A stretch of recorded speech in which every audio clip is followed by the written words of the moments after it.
We should start just annotating boring surgeries with things we pretend are magic. The scalpel. Ooh, the scalpel of Omun-Ra. Uh-oh, Doc. Looks like he's losing a lot of blood. No, he's not. He's totally fine. Better use our wound-a-wound. She Wonder Twins activate. Just me and Heath doing little rain dances around an operating room. Can we make them leave? I don't know. It's something about a Patreon goal. They promised they'd do it. God-awful movies.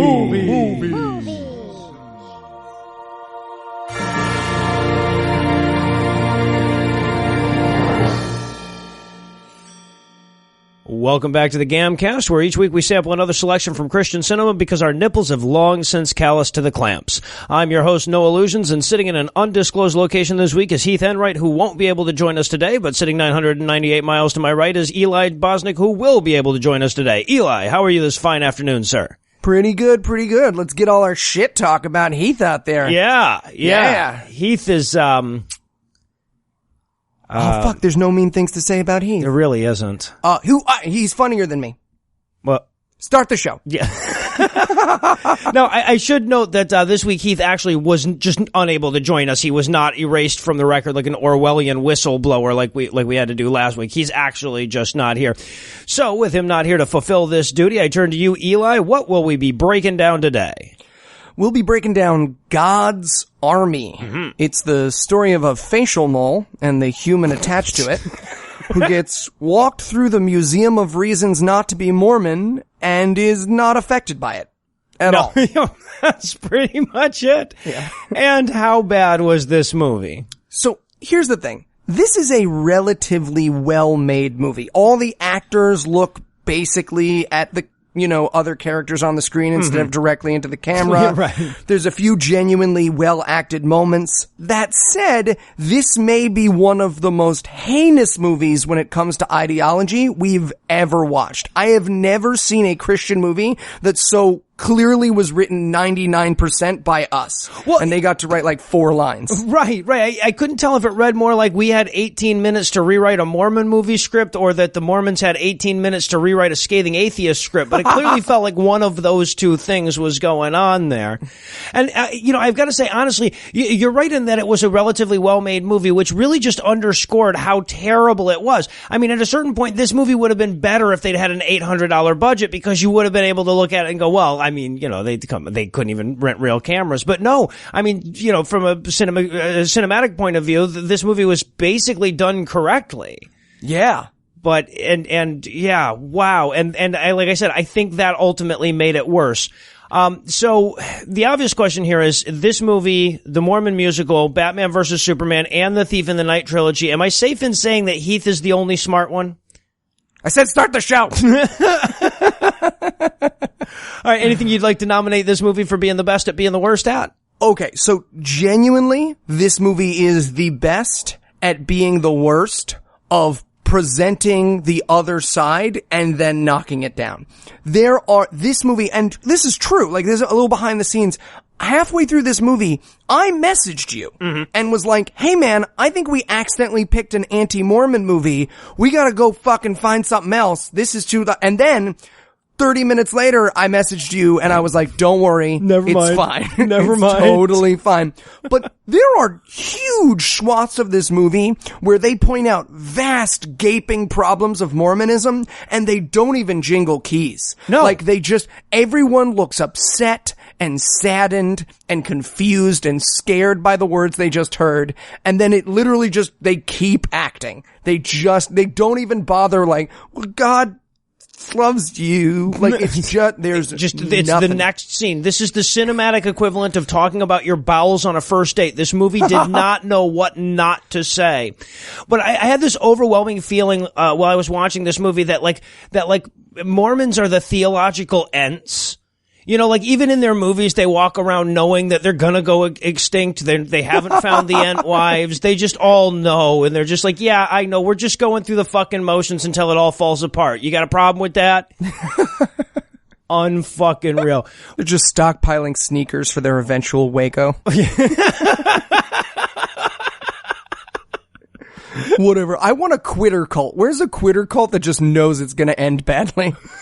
All right, guys, get together. It's our first meeting, and this is all gonna be a piece of fucking shit historically. If we're lucky, we'll get something in like Time magazine at the end of the year, but this is gonna fucking suck.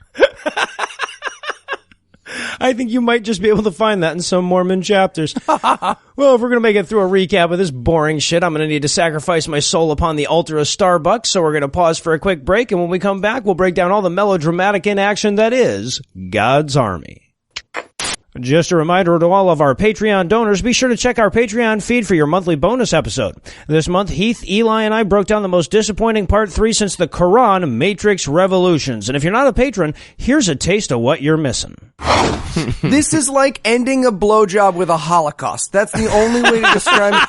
If she'd just been like, yeah, come on my face, and then you're like, and then all of a sudden 6 million Jews are dead. That's the version. That's what this movie is, but worse. Because the Holocaust is over, and this is still out there. Trinity looks like Jason Statham dressed up as Catwoman at this point. Don't worry, there's really only ever one Agent Smith who does everything. The other Smiths are really just like Smith hype men. They're just like, oh shit, he gonna turn you into an Agent Smith. Apparently we're just gonna get like 2 hours of everyone talking like a college freshman on acid. Yes. Great. Yeah.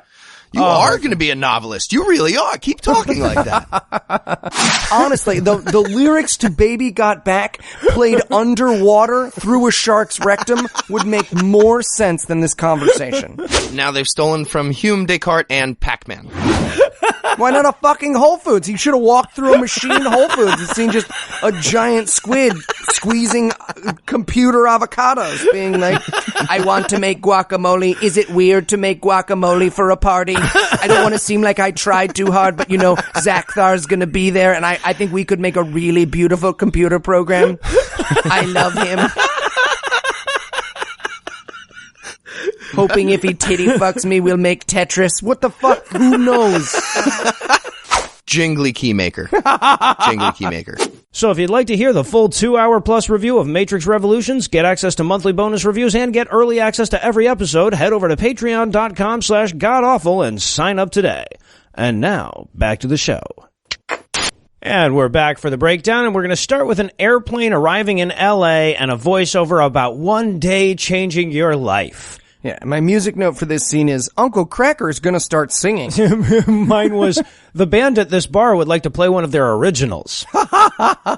And also, I couldn't find this movie without gigantic Spanish subtitles all over it, which was good because this was the most boring fucking shit I've ever sat through, so I was like, at least I'm gonna learn some Spanish. Yeah, exactly. See? Compliment sandwich. There you go. And this is where we're gonna get introduced to the voice of our main character. Now, the main character of this movie is by far the worst actor in it, and his name is Elder Allen, right? Mm-hmm. Yeah.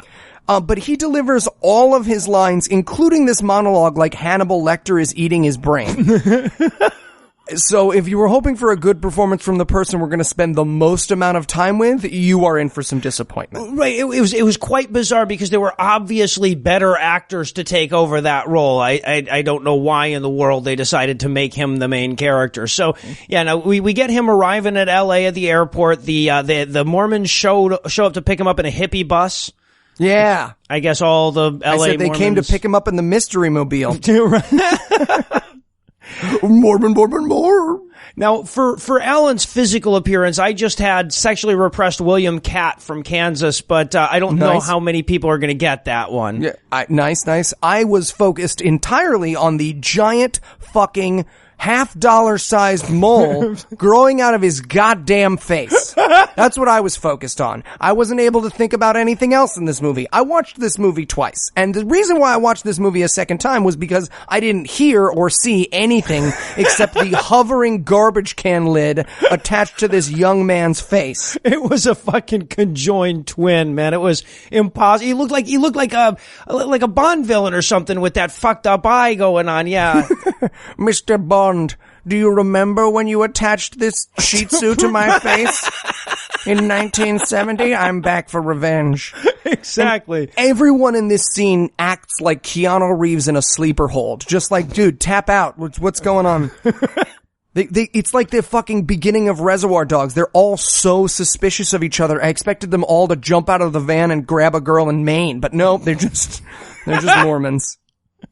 Yeah, no, it certainly wasn't the thrilling opening I was hoping for. So we get them driving through LA, and I love the LA montage, by the way. Apparently between the airport and the Mormon temple or headquarters or whatever, you have all the touristy shit in LA plus a black lady being harassed by the police. Exactly, yes. Also, music note for this montage, let's welcome Tara Fawcett to the stage. That's a callback. Oh, and the guy turns to him and goes, "Welcome to LA, the greatest mission in the world." Ha ha ha. He laughs like his suggestion of a threesome didn't go over well. It's just like everyone in this movie who makes a joke that's supposed to be in a joke within a movie looks around desperately for approval at like the fucking boom guy. And they're just like, "Am I right? Fuck you." All right, cool. That's fine. Okay, so when he's first meeting these guys, they say, "Where are you from?" He's like, "I'm from Kansas, just outside of Kansas City." And they're like, "Oh, you're not in Kansas anymore." And I wrote in my notes, I bet people from Kansas love this fucking joke. And they're going to make that joke somewhere between 700 and 800 more times. Right. I assume in the hopes that the audience will kill themselves. So we don't have a way to end this movie, so we'd really appreciate it if you just got a rope. Yeah, I assume that this movie was based on those auto-rewind VCRs that are around at this time, and they were like, if people kill themselves during our movie, they'll watch it a whole bunch of times, technically, right? As their corpse gently swings back and forth in front of the TV screen. So now we get to my favorite scene in the movie, and they waste this scene early. This is where we meet President Beecroft, and this man was just put there because this movie was saying to us, it's going to be a while before you have anything interesting to talk about. So take a look at this guy, this fucking lump of a human being whose jowls just become his tits. I have in my notes, Beecroft looks like the only Sontaran Mormon from Doctor Who. Eliminate! He is, again, like for those of you who get the reference, he is the human version of Danger Mouse's trusty sidekick Penfold. I just stopped on his fucking visage. I never wanted to unpause this scene. I'm just writing in my notes. He looks like a low-level Dick Tracy villain. He looks like Dilbert and his dog got into that machine from The Fly. He looks like he should be telling Steve Buscemi why he's Mr. Pink. He looks like Drew Carey swallowed Jim Carrey. Can I just stay here forever? He's your Estes Perkle. You found your Estes Perkle. I feel like I should break into song. One day you'll find your Estes Perkle. You just walking through a field of metaphors about this guy, running your hands along them as your hair blows in the wind. So anyway, he's White Grimace is looking through this file, I guess, on Elder Allen, and I'm sure it just has, he masturbated on Saturday, June 11th.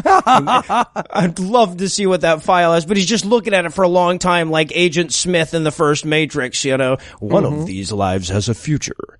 One of them does not. That was my Hugo Weaving, sorry. I liked it. It was good. And we learned that his dad is going to be in jail for a long time. Now, I just want to point out that is going to play out in the craziest fucking way possible. If you don't watch these movies along with us, just take a moment now to think about the human you are, because in 30 or so minutes when we reveal what that means, you will divide your life into two halves. Before you found out why his dad's in jail and after you found out. It is the craziest, and this reaction, if you do know, take a moment to reflect on the reaction of the character in this. Yeah. You would not imagine what he's in jail for. It's like he's in jail for tax fraud. He's like, "Oh yeah, no, dad did some not so great stuff. Don't really want to talk about it." But I wrote in my notes, he's technically my stepfather. Haven't you seen Cypher in the Snow? I could die at any second. Stepfather whisper disease. So, well, yeah, right, exactly. But then the White Grimace comes back and he's like, "It says here you're sealed to him. That makes him your father." I'm like, fucking what? It's the baby duck thing. He followed him around for long enough. And that's Mormon imprinting, I see. Right.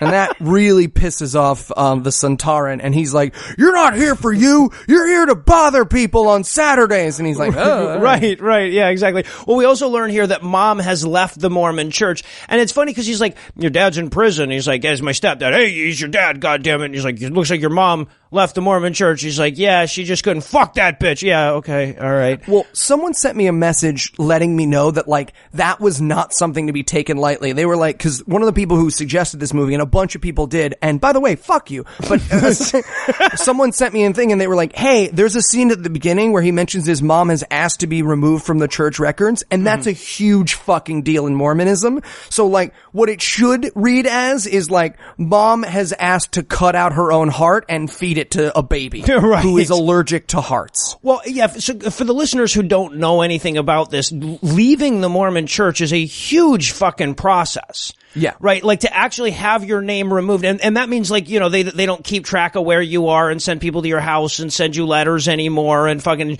show up and go, "I noticed that you're going to hell here." You know, And try and blackmail you. Well, right, exactly. There are an enormous number of steps. We had Dan from Thank God I'm Atheist on Scathing Atheist long time ago to talk about all the various steps that he had to go through to get his name off the rolls there. But what's so amazing is that very clearly this human zit fucking goron of a person that's sitting behind this desk is looking at him going like, "Yeah, Dad went to prison for," we'll get to it. "Yeah, well, you know, he's a human being. Mom left the Mormon Church. We will never speak of her again. She shall Ever. not be named." That's it. That's oh, she left the Mormon Church, so she doesn't need to be a character in the movie anymore. Right. And the generous heap of mashed potatoes that is the other character in this scene, it's like you were nice to the lunch lady. That's what this character is like. Extra for you. So then, I guess he's going to pair Elder Allen with one of his best men. This is where we first meet Dalton, who looks like Bugs Bunny's accountant. Now, I wrote in my notes, Elder Dalton looks like he takes stealing office supplies very seriously. We all have a Dalton. Anyone who works an office job has a Dalton right now. There's someone listening to this show right now who could stand up at their desk and look at Dalton right now. They look at the Dalton in their life and be like, "Hey man, listening to a show about you." And he'd be like, "No talking at the office," and be like, "Fuck you." Fuck you, man. Listening to a whole show. It's all very meta right now. He's saying my thoughts to you. And they call this character Pops despite the fact that he's like 26. Right. Well, we learned that he's 29. Oh, 29, yeah. He's still doing the missionary stuff. Oh, right. Yeah, exactly. Which I guess you're supposed to be done with by the time you're 21. So yeah, he's an old soul in the missionary universe. And he is, Elder Allen's new companion. There will be so much unaware homoerotic shit, involved in the Mormon nomenclature around these missions. I've been fully balls deep inside a man, and it's been less gay than a lot of the interactions Pops and Allen are gonna have. Like, I've been ejaculating into a man's rectum with less homoeroticism than what happens between these two characters, just as a heads up. Also, he introduces himself to Ellen by shaking his hand and going, "So you're the one," and I wrote in my notes, "Run! No one who says that's gonna do a good thing." You expect him to give a red pill or a blue pill, yeah. So Alan is going to take him home, I guess, or to his, like, Mormon mission home or whatever. But along the way, they're going to knock on doors and annoy people. And he doesn't give him any warning either. He starts walking up to this house and he's like, "Oh, this is a nice place. Is this our house?" He's like, "Nope. We're going to annoy this guy before." Like, we're 5 minutes into this movie. I needed to step off and take a break. Right. It took me 5.5 hours to watch this hour and 48-minute movie. Yeah. This is a commitment. Commitment. People have lowered themselves onto all Americans with less care and self-awareness than you can watch this movie with. Or you need less lube. Yeah. Oh, yeah. Yeah. No, I can back you up on both ends. A friend of mine has done both. So the guy at this first house has no time for him. And we get I guess this is like Mormon jitsu, whatever, like all the Mormon missionaries are supposed to watch this scene and go like, "Wow, look at how good he is at being an annoying prick." Oh my God, every time that guy tries to close his door, he won't shut up. He's so good at this. Oh, look, he said leave, and the guy had a redirect for that where he didn't leave. And every non-Mormon who's watching this is going like, oh God, I hope they shoot him. Oh God, I hope somebody shoots him. Hit him in the throat, punch him in the face.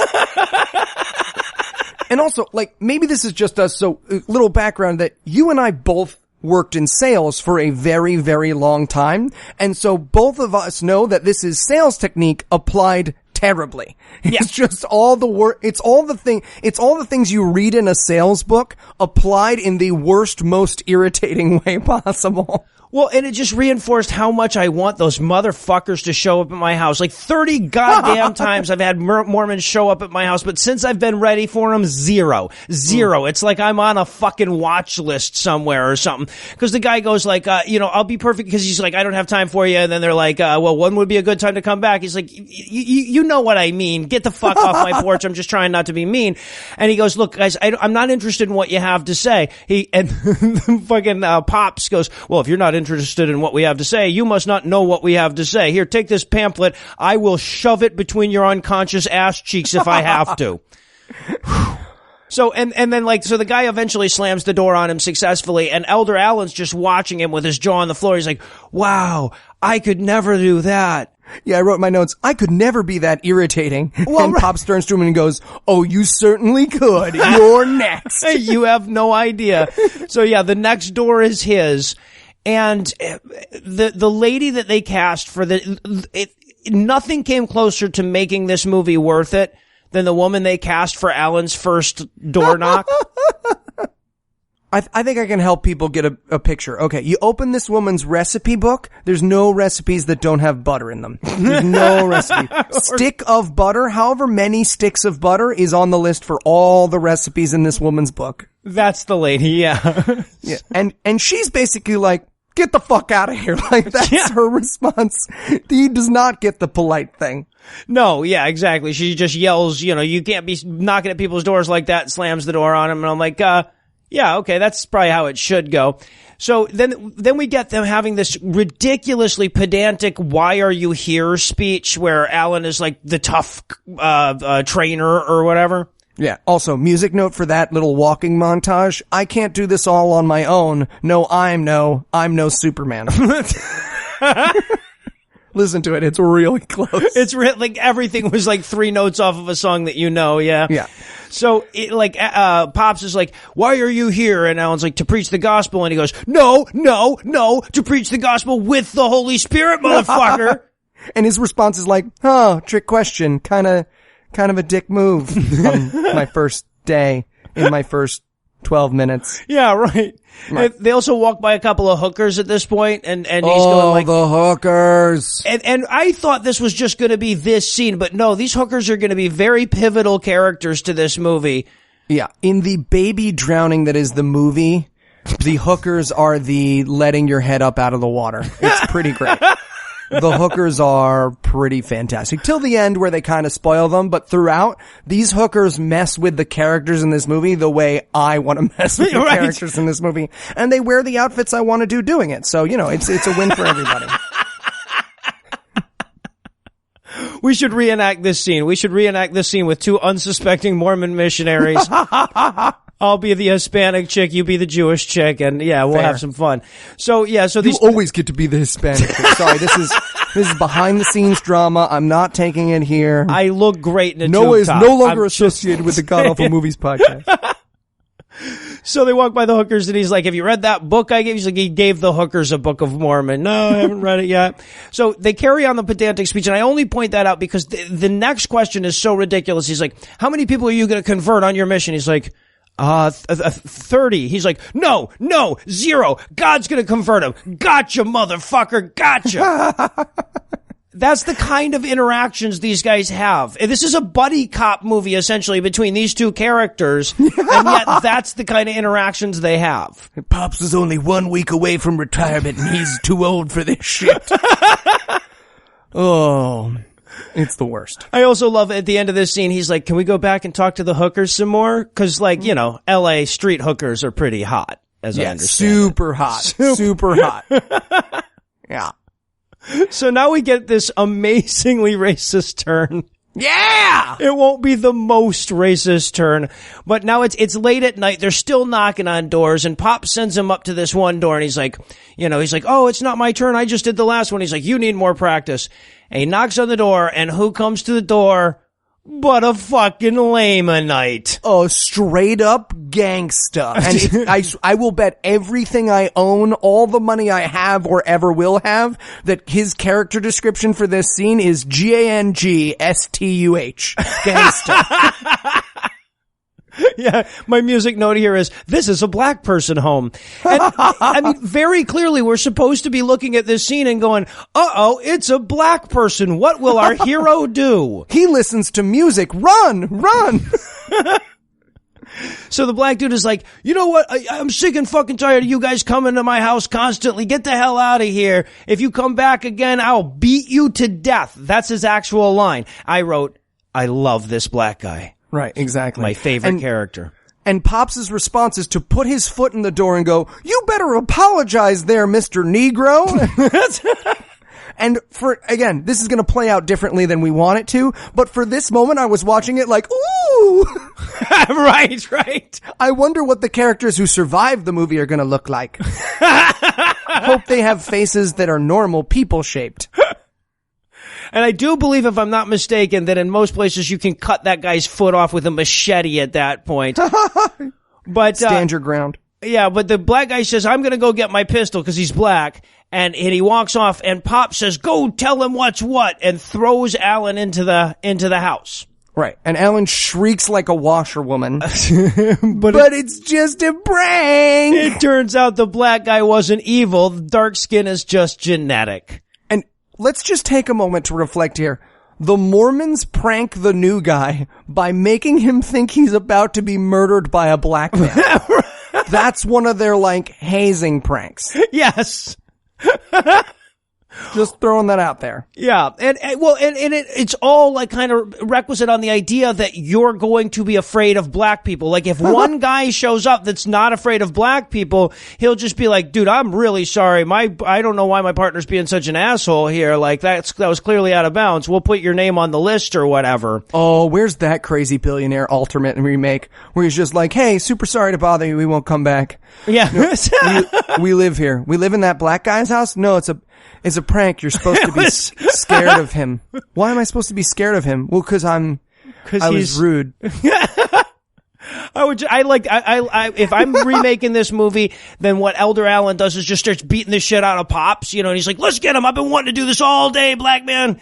Yeah, but that would be fun too. So yeah, now we get the whole meeting the gang scene, and we get this from first person shooter perspective. That's the only time that I'm just like, okay, come on guys, you're actually making a real movie. You know that, right? But we're in first person perspective as we meet all these various Mormons that they're going to expect us to keep track of through the rest of this movie.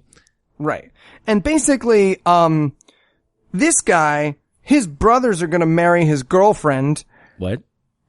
And then we never come back to that. No. It's just like, oh, this guy's Tommy. He likes chicken. This guy's brothers are gonna rape his soon-to-be wife. And this guy over here is just like, whoa, go back. Yes. I had questions about not the guy who likes chicken. The other one. Also, we should point out, this is where we meet, the dad from Back to the Future. Yeah, yes. And the dad from Back to the Future, whose name I have written down later in my notes, is Kinniger. Kinniger is the character. Exactly. Kinniger is horrified by this racist prank and the behavior of the people around, and will be to this movie as you better you got some thinking to do, boo, will be for whatever the hell that movie whatever was. That movie was. Yeah. Right, exactly. So I'm in love with a church girl. That's it. So yeah, Kinniger, this character, throughout the entire movie, will be sane, will be rational, will never be bested in any of his arguments, and is very clearly the bad guy. Kinniger is listening to this show right now. Hi, Kinniger. Sorry I made it into this movie, bro. And sorry your summer trip didn't go well. So Kinniger shows him to his room whilst making it very clear that he's a bottom. Right, exactly. I wrote, oh, this is the preface to them fucking. Oh God, he is gonna fuck him. Go for the eyes. Go for the eyes, Alan. This could not be more clearly, so you want to, you know what? Never mind. I'm getting the wrong vibes here. Not all Mormons. So So yeah, and I'm pretty sure Alan is now Kinniger's bitch. I don't know how it works in Mormonism, but I'm pretty sure that's how it works. Right. Because now it's time for the Mormons to play what I assume is Ookie Cookie. Like, I couldn't see the cookie, but they're all on their knees in a circle. And the only time I've ever been in a circle where everyone's on their knees is Noah's birthday, which I know we said we weren't going to talk about, and Ookie Cookie. There's only two reasons. Yeah, no, if you need a visual on this scene, imagine a bukkake party where the girl backed out at the last minute and they decided to go ahead with it. Yeah, not going to let her ruin my fun. Am I right, guys?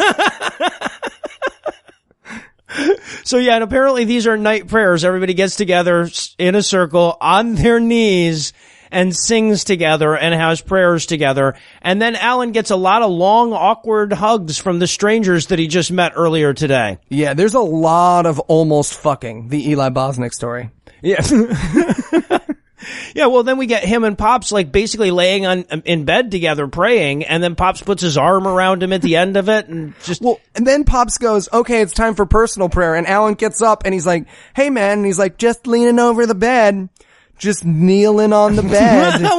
Right. Guess what I'm personal praying for? I'll give you a hint. It's about breathing. But Alan doesn't get the hint. Well, so. I mean, he goes to his suitcase. I'm expecting to hear a vibrating sound coming from it. Again, we need to redo the sound effects in these movies, but no, unfortunately, that's not going to happen. Instead, he's going to lay in his bed and etch or something. Color? Who the fuck knows? So now we cut to the middle of the night. The black dude is waking Pops up because his greenie, that's his noob, I guess, went that's the guy with the dead mouse hanging off his face. That's the greenie. Yes, exactly. Looks like he mostly made it out of the torture from 1984, but not all the way.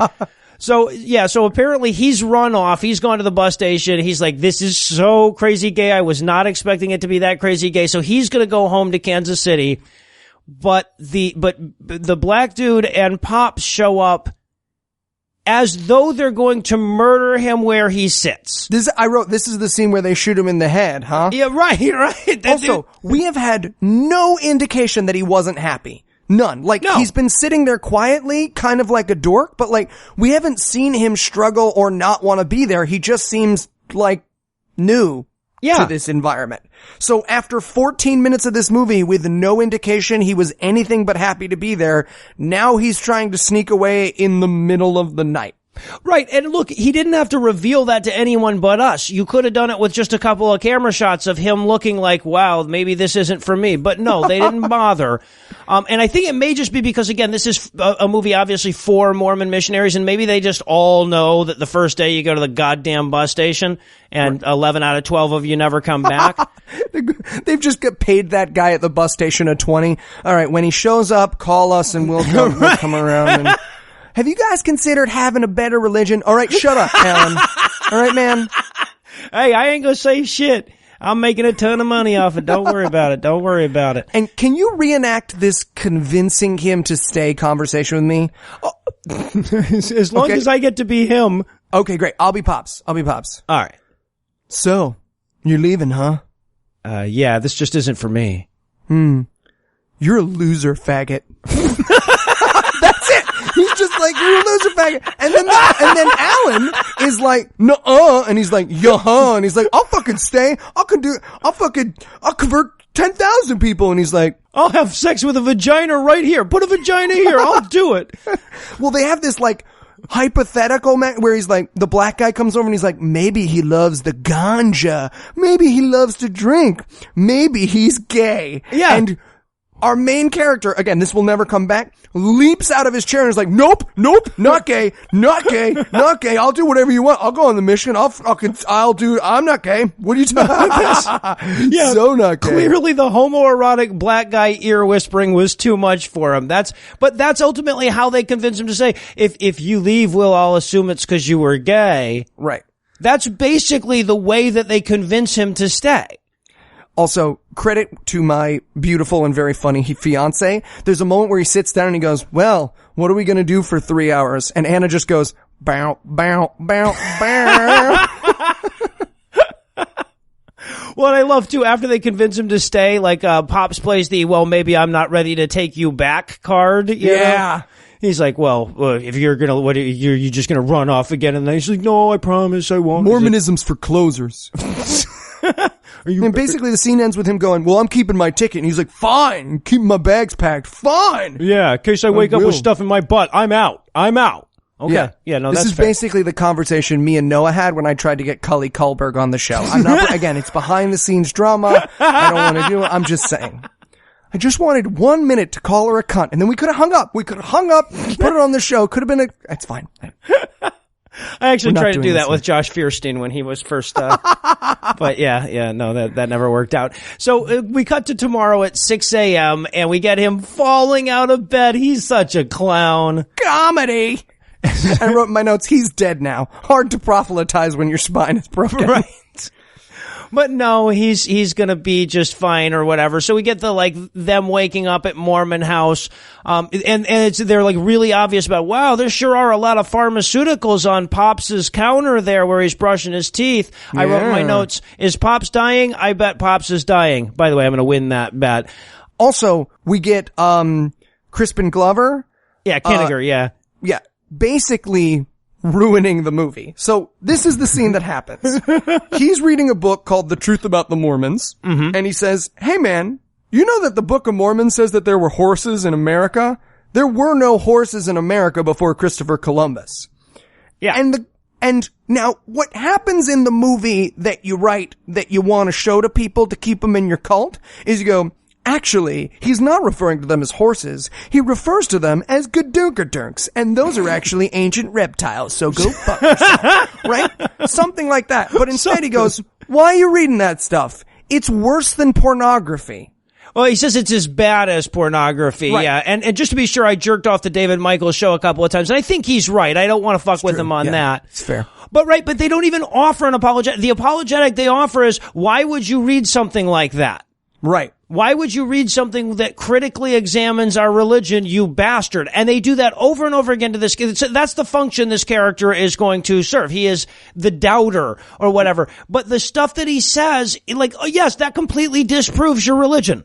Yep. Right? The fact that there were no horses in America before the fucking Europeans showed up with them is proof that it's complete bullshit. And it's not exactly like you have to go real far. There are fucking submarines in that book. So you didn't have to go to horses necessarily. But just say magic horses. Just say magic horses. It's not hard. just have that character go, it was miracle horses. Jingle some fucking keys already. Jingle some keys. Don't just ask him not to talk. Right.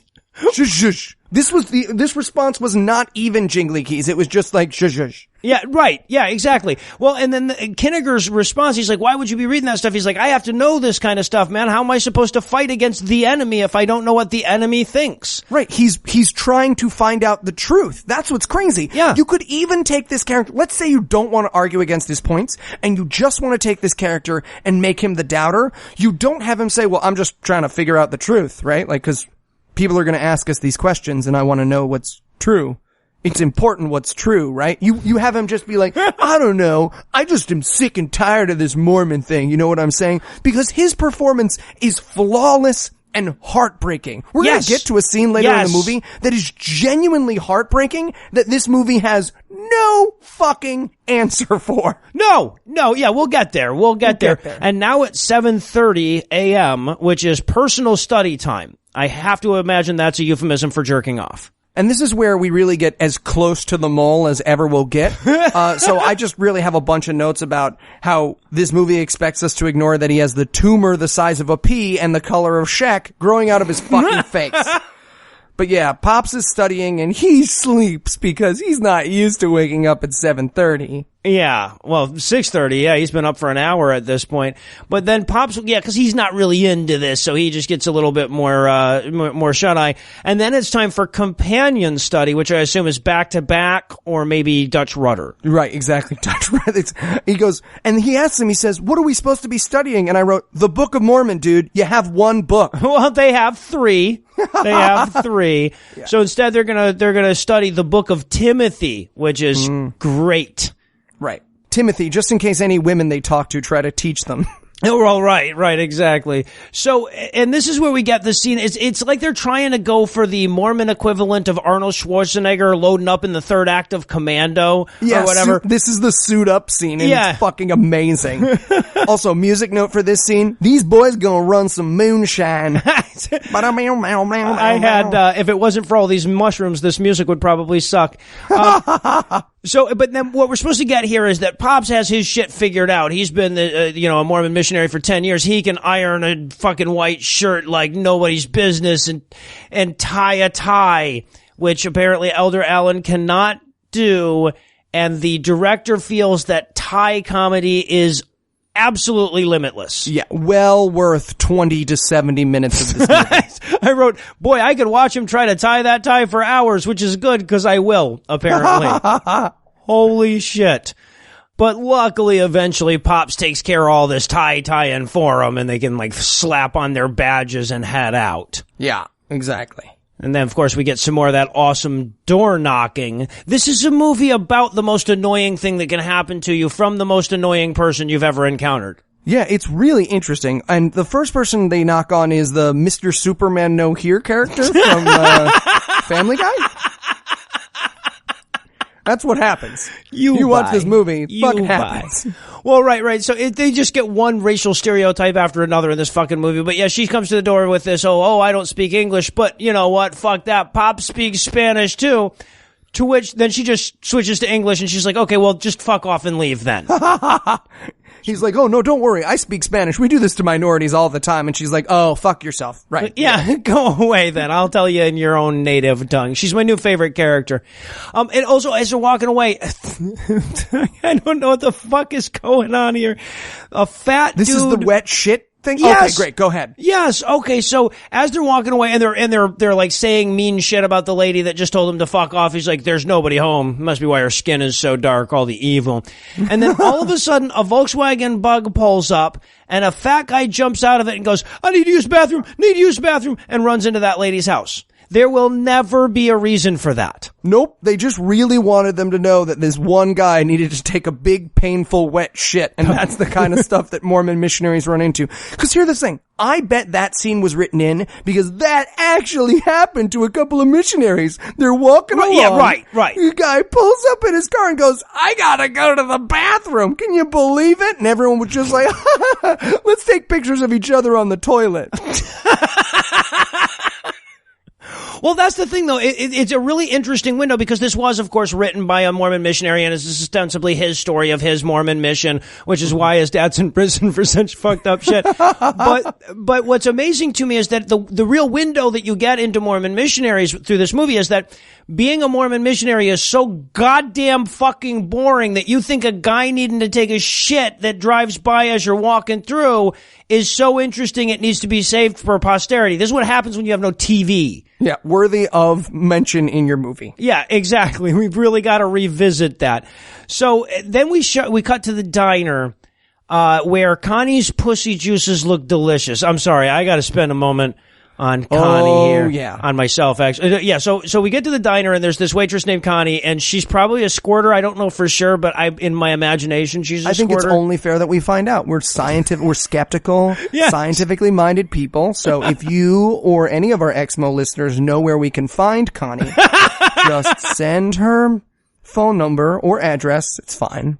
Yeah, she won't mind. I'm sure she won't mind. We're admirers. It's not about her minding. It's not about her. 20 minutes of stalking should not ruin my life. So at any rate, but they have to have this whole oh, we're missionaries. Boy, are we sure rusting our dicks at the prime of our lives scene. And that's, I guess, why they've introduced Connie. So all of them can look and say, oh, I wish I was allowed to have sex. Oh, I wish I was allowed to have sex. As though Connie would have fucked any of these guys. Yeah, exactly. And it's basically, they say, this is their catchphrase. You look once, you're not a man. You look twice, you're not a missionary. And I wrote in my notes, what if you come on her apron? I'm asking for a friend. Well, I love too, like one of the characters is like, is she really that hot or are our dicks just falling off from neglect? Yeah, this is Song Taba the Lamanite. Yeah, Song Taba, I love it. So, and then also we get, like Kinniger and he's like, no, she's not, all that hot. She probably has a vagina. Ew, am I right? Who wants to play What's in My Foreskin again? Huh? And anyone? No? Docking? No? Yeah. Go back to reading these books about how bullshit our religion is. So the important part of this scene, the takeaway is that Connie is fucking delightful. Well, also there's this moment where Song Taba basically says, hey, do you like to read? And she's like, yeah, I love to read. And I wanted him to go, do you like to read nonsense drivel written by an illiterate con man? Yeah, right. Well, and he's like, I have this book for you. And she goes, you don't have money for a tip, do you? And if we had an extra 3.5 hours in the show, I would go get Lucinda. Who has worked as a waitress for something like 15 years of her life, and let her get all red-faced and batshit over how many fucking Christians have left her Christian pamphlets instead of tips, how many Mormons have left her Books of Mormon instead of tips. Hell, the Quran she's reading is some fucking Quran that some lady in goddamn New York left her in lieu of a tip. Mm-hmm. And the only thing more than the amount of tips I got as a bartender in Jesus pamphlets was the amount of spit and or cum, urine, and shit I gave in return.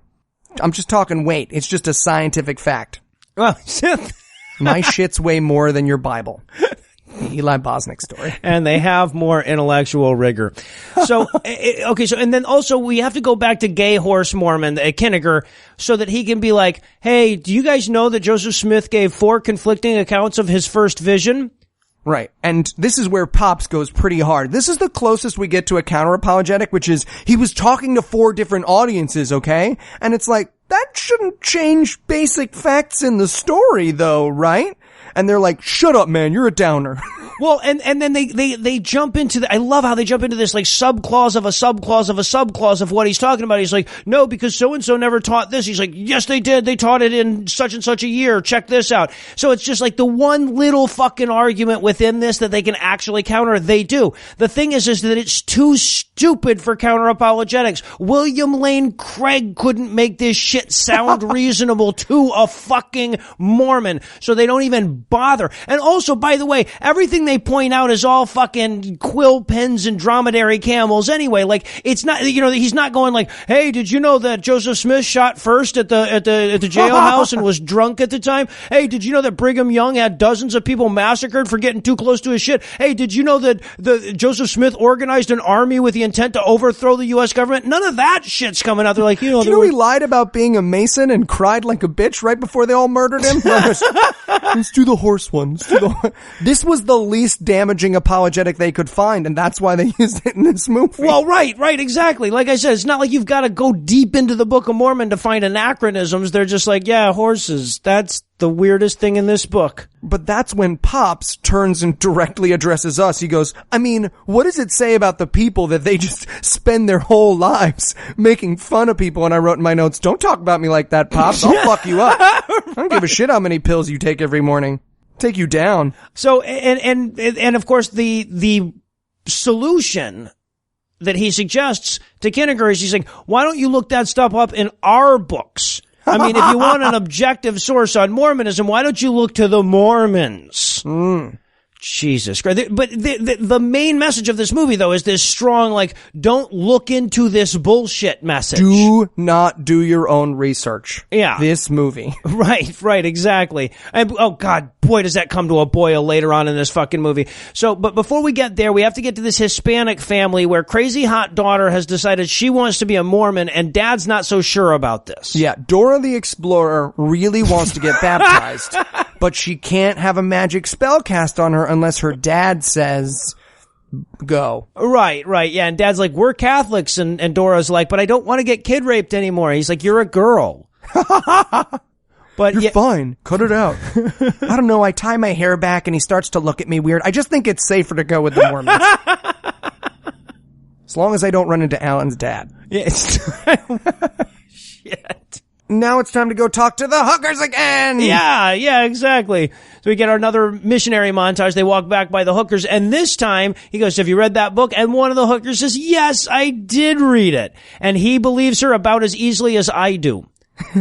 And he quizzes her. He's like, "Really? What's your favorite part?" And she's like, "I like the part where that guy who's like you gets burned at the stake." And he's like, "Cool, you want to hang out Saturday?" That's exactly what she says too. Her favorite part is there's a guy and he's exactly like you and they murdered the fuck out of him. And he's like, "Yeah, I like that part too. Yeah, human sacrifice is pretty awesome." So yeah, and they are so turned on by the fact that she's able to name this part of the Book of Mormon. Oh, yeah. The important thing is that we're supposed to believe that a person who's not Mormon... That a street prostitute read the Book of Mormon voluntarily. And then came back and says, "No, I'm interested in this stuff. I really am." Right. So, and then from there we move, and so they set up to like actually like get with her and come to her place and tell some, Mormon stories or whatever. Which is going to pay happens. off in the best way humanly possible. It will, yeah. It will. But before that, every time we keep saying it's going to get good, but before that, 90 more minutes. 90 more minutes, guys. We got 2 minutes worth talking about in this movie, but we have to talk about all of it. Yeah, exactly. It's not god-awful moments. Yeah, right. Otherwise, Heath would be all pissed when we put out this 15-minute episode. Fuck, you guys get to do the Spark Notes version of the movie and I miss it? Damn it, I'm going back to the beach. Ever since you said that, I can't look at his picture without thinking about it. Nobody, thousands of people have messaged me and just been like, "I can't not see it." Every picture. I don't even know what it means. Yeah, right. So now we get one of the buddy cop moments where they're all sitting there talking about their parents and everything. And again, for no goddamn reason, none of this information ever becomes important, but apparently Pop's dad wanted him to be a surgeon, but instead he was stupid for a living, and his dad didn't like the idea that he was volunteering for slave labor. Right. And it's supposed to be like can you believe that? What Didn't a dumbass. want me to do this for free. And he's like, "Yeah, man, crazy. My dad gave me a fake autographed baseball by Hank Aaron." His sob story is that his dad left when he was 7, but before he did, he gave him an autographed baseball by Hank Aaron, but then when he looked it up, the dad just fucking faked it. Yeah. Yeah, uh-huh. And that's the most, I want to see that scene. Here you go. Hank Aaron. Bye-bye. Oh, that's real. That's real. That's how he spelled it. But now we get to meet Brother Rose, who might be my favorite character in the movie. Yeah, and Brother Rose wants to be a Mormon, but he just can't give up coffee. That's the actual fucking story arc we get for this character. Yes, he isn't a full-blown Mormon because he likes his coffee too much, but he's agreed to drive the missionaries somewhere for every time he drinks a coffee. Right. And he has a coffee ride tracking chart in his van like a crazy person would. It looks like something from fucking Kevin Spacey's Notebooks in 7. Yeah, I think there's a deleted scene where Brother Rose sucks someone's dick for a frappuccino, but like they had to cut it. Crazy billionaire money there sure as hell will be. Mm-hmm. So then they're going to see this guy Benny, and they're going to have a little cookout, and there's 3 Mormon girls there, and they're all crazy fucking hot. Everybody in this goddamn movie is so hot. All the chicks were anyway. They did. They got people for this movie, for the most part. More or less, yeah. And I should point out that Benny is basically what happens if the son from Breaking Bad had fucked Andy Rooney from The Breakfast Club. Like That's Benny. Somehow offensive to disability and Asians in a way that makes both worse. He very, very excited to be a Mormon. Watch the movie. Yeah, no, you gotta, mad at the movie. Well, then you can get mad at Eli, but well, then, yeah, exactly, eventually. And this is where we meet bitchy love interest. Oh my God. Yeah. This woman, this love interest in general is probably the worst I've ever seen in film. It's like, you know, those romantic comedies where it starts out that they hate each other, but then they get booked in the same hotel room and have to share it for the weekend. And by the end of it, it's like the beginning of that. And then they just wind up married at the end. Right. They never did the second half. The couple in Loving the Bad Man have more chemistry. Literally. I'm not making that up. Like, they have a nice moment through that little glass plate thing. They do. So she's basically trying to make him feel stupid and uncultured, and it doesn't seem like that's a real high bar to try to reach. Well, she goes, do you play any musical instruments? Cause he's like drumming on the table cause he's bored cause she's boring. Mm-hmm. And he's like, no, I don't play anything. She goes, I play the cello. It's shaped like a big violin. And this is, by the way, in case you're wondering where Anna left the room, she said, shaped like a cello is what it's shaped like. And that was it. That's where she left. You don't fuck around with stringed instruments with Anna P. Smith. I was hoping actually that she left before that. I was like, man, I'm gonna have to buy Eli a new TV or a new computer or something. So yeah, and then the next step in her humiliation scheme here or whatever is to ask him what he thinks are the 3 greatest books ever written. And she gives her list of the greatest books like she looked it up on fucking line. Absolutely. This could not be a more cookie cutter answer for someone who has not read those books and has not read any great literature. Just like Grapes of Wrath, War and Peace, Shakespeare. Like, just like, smart book. Beethoven, side 1, track 1. But it's My Name is Asher Lev, which is just so, My Name is Asher Lev? Like, what the that would be not top, I can't even. It's supposed to be a smart answer. And then she's like, what are your favorite books? Goosebumps? And I had a nice moment because I love the shit out of Goosebumps. Where that dummy tries to rape that girl? But read that book again. That dummy is trying to rape that girl. There's a lot of potential rapes in Goosebumps. You gotta look on it with the grown-up eyes, but like... I bet you didn't have to, though. I was on it in the moment. I was like, Mom! That dummy's gonna rape you! And my mom was like, enough of these. That's it. You are in 3rd grade. But this whole tortured bullshit is apparently set up so that when she says, so what are your favorites? Goosebumps 1, 2, and 3? He can say, no, the Bible, the Book of Mormon, and the Doctrines and Covenants. And everybody can just like, oh shit, he can drop the mic and walk off. You. Yeah, you set yourself up for that one. It's like, no, his answer was even stupider than yours. He actually came up with worse answers. Yeah, exactly. I'm not even mad, I'm just impressed. So then we cut inside where Pops and Benny are having this conversation with the most this could not more look like it was going to be some gay domination porn. That the entire setup was perfect for that. Well, he says, look, whatever we say here, that's just between us, okay? Yeah. And I'm like, oh, all right, they're going to fuck, right? Can you feel this, Benny? How high do I have to go before you can feel it, Benny? So yeah, there's nothing natural about the way they're talking to each other if this relationship is platonic. And he goes, and Benny's just like, do you think even somebody like me who's all gimpy could be a missionary? Cause I can't walk well. Notice the crutches. Right. I don't know. Do I have magic oil that's going to give you the ability to walk in Act 3? Jesus fucking. Fuck this movie. Don't get me started. 20 minutes. We'll talk about it. We'll talk about it when it happens. Well, but this is where we learned that Doc was in his 2nd year of medical school and he thought, nah, instead of helping people, I'm gonna air quotes help people. Right. So now we get them driving away from Benny's and they're talking about the hotties. They're like, hey, did you like that blonde chick? And she's like, oh, her boobs, I didn't notice them. Her name, by the way, is Sister Franck. Sister Franck, as in, surprise me in the middle of the night, ask me to name a character. Sister Franck. Eli, wake up, name this character. Franck. Her name's Franck. Just Franck. Okay, go back to sleep. So then he wakes up, and this is actually fairly clever. I thought he wakes up and they make you think he's having they're having an earthquake, but it turns out that Pops is just having a seizure. Yes, and this is a fucking terrifying scene. It really is. Because they put a spoon in his mouth. He's having a grand mal seizure. They put a spoon in his mouth, and they call the hospital. Right.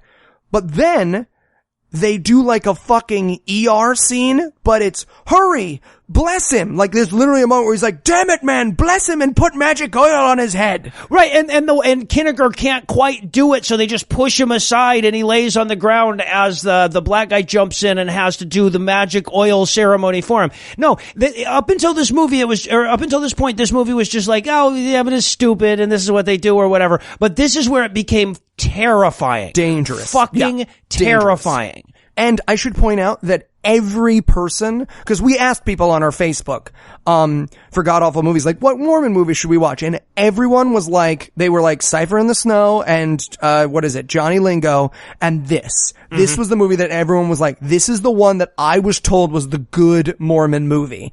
Please, please do this movie. And this is some dangerous, scary shit. Yes. But they take him to the hospital because I'm sure they've got the really good oil at the hospital. Right, yes. Apparently their magic spell wasn't quite enough. We don't have enough oil here. Take him to the special oil dispensary. Because if your oil works, you don't need a hospital, right? They would be superfluous, yes. So yeah, but apparently Elder Allen has to go with him because he's his companion. And at this point, I'm just like, do you have to just sit in the next stall and hold his hand the whole time? This is weird. And the answer is yes. Yeah, I guess so. Yeah, exactly. As we'll learn, it doesn't even end when you're dead. So then we get this extraordinarily long waiting at the hospital montage. Mm-hmm. Which I use to open my computer and jerk off to several full-length pornographies. In case you're wondering what to do during that time period. And eventually, after 93 minutes of this, White Grimace shows back up to tell Alan what's up. He's like, why don't you come with me? And he's like, because you're disgusting. You're just like a goddamn lump. You're like Pizza the Hut from Spaceballs, but a human. Right. But we learned that Pops has a brain tumor. Yep. And he has 3 or 4 months left to live. 3 or 4 months, yeah, uh-huh.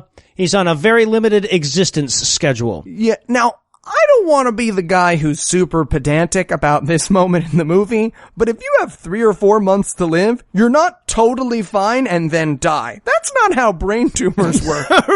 Or illness in general, just so people are aware.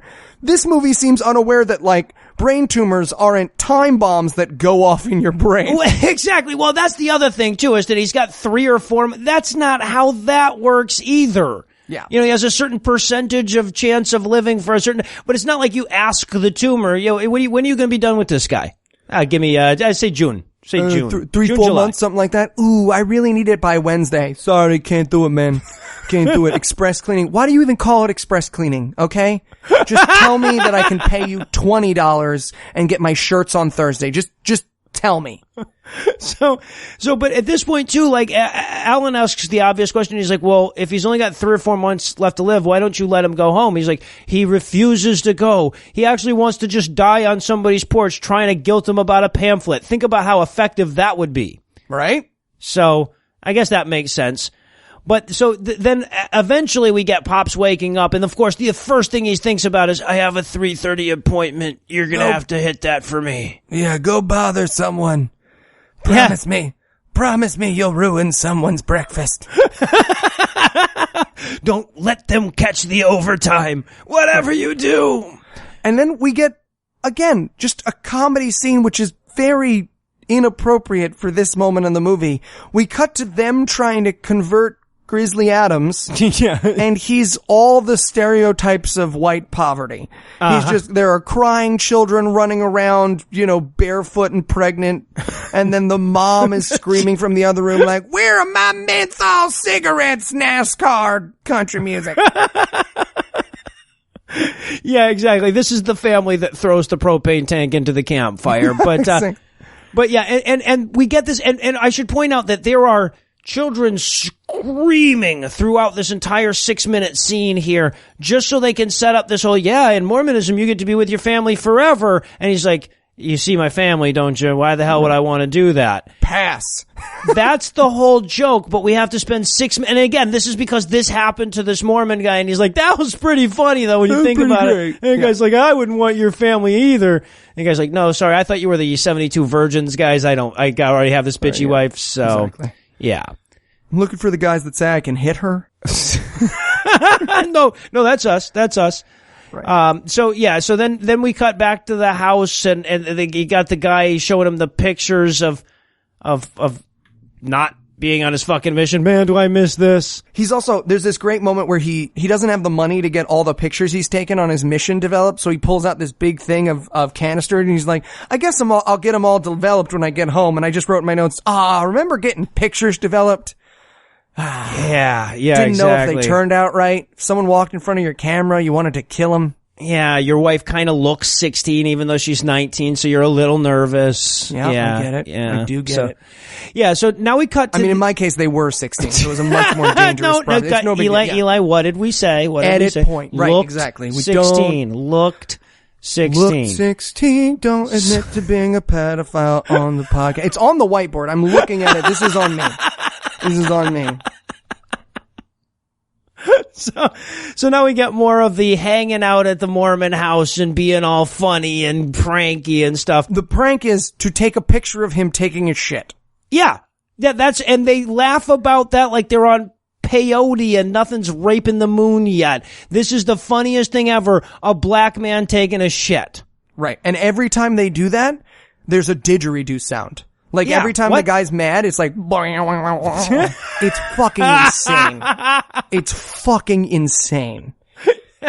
And now we get a scene that I can only assume means that in the future, I do get crazy billionaire money and time travel is invented and I go back in time and insert this scene in this movie. That's the only way this scene makes sense. Oh my God, yeah. Time traveling Eli put this scene in this movie because he and the black guy are gonna go try to convert some black people. Right. Well, and it starts with Pops in the hospital. He calls him. And he's like, "Hey, I'm gonna go to that appointment." He's like, "Take Banks." He's like, "Why?" He's like, "Because there is no way we could get away with putting these lines in a white actor's mouth.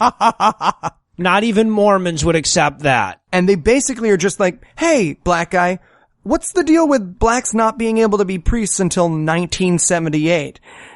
And he's like, "It's not about race." And she's like, "It's definitely about race. That's why they made it about race." Yeah, right. He's like, "Well, the priesthood isn't a right, you uppity neighbors. I was planning on saying that the whole time. We're all neighbors." There's also this great moment where Alan's like, "Well, I think," and they're like, "Shut the fuck up, motherfucker." And he's like, "Right, sorry, not my thing. Okay, cool. Okay. I'm white. I'll be over here. I'm gonna try and pull this munchkin off my face." And so yeah, I mean, and I guess the Mormons who wrote this thought that they were dealing with some of these racial issues instead of just pointing them out. But basically, Banks's argument back is, "My fellow Negroes, let's not hate white people. Let's hate Jews. Am I right? We can divide them up into little groups and hate just this one segment of the white people." Yeah. That's really his argument, because he's like, well, I mean, if you look back at the Old Testament, it used to be that only the Levites got to be priests. Not even all the white people could do it. So slowly we got around to you. Fun fact, that's not true. It's the Kohanes that could be priests. That's a common mistake. So even the movie's wrong about its own stupid movie. Well, to be fair, so is the Bible apparently about its own stupid religion. So, yeah, and then he also gives this well, I would like to explain to you that Mormons were one of the first religions in America to have black leaders standing in front of white congregations. And that's like when you see the car ad where their car didn't rank first in anything, and they're like, "It has the highest rear crumple zone safety rating in its class," Exactly. The only fucking thing they could think of to say. Oh, and then I love too, cause after he throws out his bullshit jingly keys for all of the race stuff, the chick is like, "Well, what about women? It's 2016 and they still can't be priests, right?" He's like, "Well, God has a penis." Yeah. Exactly. That's really his answer. He's just like, "Look, I don't know, okay? The answer is I don't know." Well, and Cut to the next scene. Well, even worse than that, because she goes, "Well, are women ever going to get the priesthood?" And he goes, "Well, you'll have to ask God about that." And how many fucking movies have we seen where once the character has a question that's completely unanswerable and really demonstrates the bullshit of the religion, he's like, "Well, you're going to have to ask God about that." Yeah. It's weird that the characters in all of these Christian movies behave the way that people do when they tweet at Noah about the shit that I say on other podcasts, okay? Right. How come you let people... That's not my thing. I don't know what Noah thinks about minotaurs. And then the end of this scene. This is where I'm absolutely sure about the time traveling Eli bit, because this is how the scene ends. The black guy that they're trying to convert turns to Banks, the black Mormon guy, and he says, "Boy, they're making a fool out of you." And the scene just lingers there for several seconds and dies because nobody there had the acting chops to pretend otherwise. Right. Well, I assume because the cut line was, they took a picture of me pooping. Their prank is when I answer the door. I don't want to do this anymore. We've got a guy who reads books, and he doesn't believe any of this shit. I want to go. Look, there's only 3 black atheists, and I'd like to be the 4th. I think I'm ready. Ishmael's lonely. Yeah. Me, Ishmael, and Alex Jules. We're going to take on the world. So now it's time to cut to a good old-fashioned Mormon roof party. Yeah. I wrote, how is this only halfway over? But they're talking about Mormon stuff, and this is great because they might as well just be going potato, potato, potato, potato. Yeah. I had no idea what the fuck they were talking about through any of this. Well, so they're about to be, I looked this up. Okay. They're about to be moved to different wards. Oh, and okay. wards are fuck hutches. So they get put in fuck hutches so that they'll get ready to fuck each other. And if they don't fuck each other in their fuck hutches quickly enough, they get moved to other fuck hutches to find someone to fuck.